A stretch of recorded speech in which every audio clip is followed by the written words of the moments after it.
और इस मामले में अब नोएडा अथॉरिटी के एडिशनल सीईओ सतीश पाल का बयान सामने आया है कि अथॉरिटी घटना की जांच कर रही है। जांच पूरी होने के बाद एक्शन लिया जाएगा। जमीन किसे अलॉट किया गया था, इसकी भी जांच की जाएगी। तो नोएडा अथॉरिटी के एसीईओ का यह बयान सामने आया है। अथॉरिटी घटना की जांच कर रही है।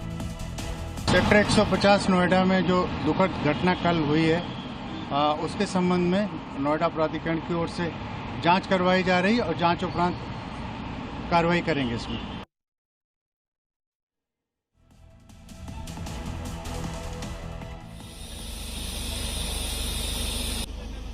और देखिए 80 मिनट तक युवराज चीखता रहा, इसके बावजूद मदद नहीं उस तक पहुंच सकी। सब लोग तमाशा सिर्फ देखते रहे, तमाशबीन बने रहे। 7 सबूत आपके सामने हैं जिससे सिस्टम की नाकामी साफ साफ दिख रही है।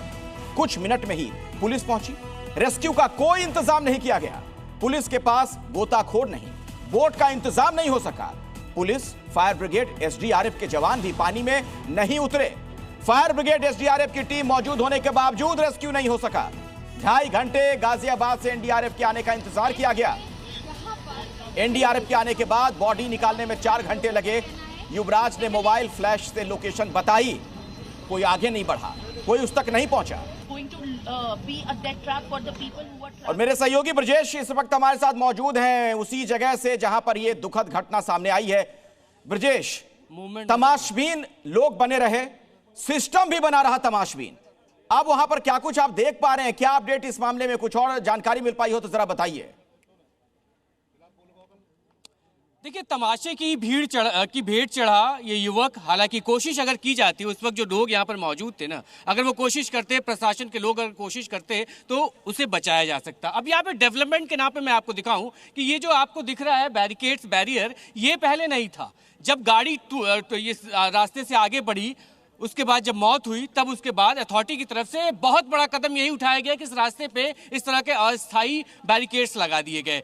दूसरा अपडेट ये है कि 15 दिन पहले जब ये पूरा हादसा हुआ है, उसके महज 15 दिन पहले भी यहाँ पर एक ट्रक का एक्सीडेंट हुआ था और ट्रक यहाँ से आगे बढ़ने के बाद आगे इस गड्ढे के अंदर गिर गया था। तब भी उसे बचाया गया था, ड्राइवर को एक शख्स ने बचाया था। उस वक्त भी पुलिस यहाँ पर पहुंची थी, उस वक्त भी अथॉरिटी यहाँ पर पहुंची थी, लेकिन कहीं कोई कार्रवाई नहीं की। अब नतीजा ये है कि खानापूर्ति के तौर पर प्राधिकरण की तरफ से जूनियर इंजीनियर के खिलाफ कार्रवाई कर दी गई है। हालांकि ये पूरा का पूरा जो जिम्मेदारी है यहाँ की, वो प्रोजेक्ट मैनेजर की बनती है। उसकी देखरेख में ये पूरे के पूरे निर्माण होते हैं। अगर कोई गलती भी होती है, खामी भी होती है, तो उसकी जिम्मेदारी बनती है। अब जिस तमाशे की हम लगातार बात कर रहे थे, तो अगर मैं आपको दिखाऊं तो उस वक्त भी यहाँ पर भीड़ बहुत ज्यादा मौजूद थी। 15 से 20 पुलिसकर्मी यहाँ पर मौजूद थे। यहाँ पर एसडीआरएफ की टीम मौजूद थी। लेकिन ठीक बीचों बीच उस गाड़ी पे वो बैठा हुआ था, चीख पुकार लगा रहा था, लेकिन बचाने के लिए कोई नहीं गया। तभी यहाँ से एक डिलीवरी बॉय गुजर रहा था, उसने मदद की कोशिश की। वो 40 मिनट तक इस पानी के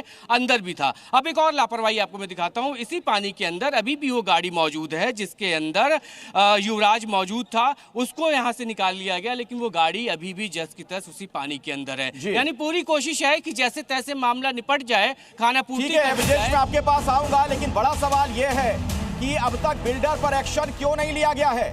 बिल्डर पर हत्या का मुकदमा क्यों नहीं दर्ज किया जाता है? क्या यह मजाक है? ये जो पूरा सिस्टम है वो सवालों के घेरे में है।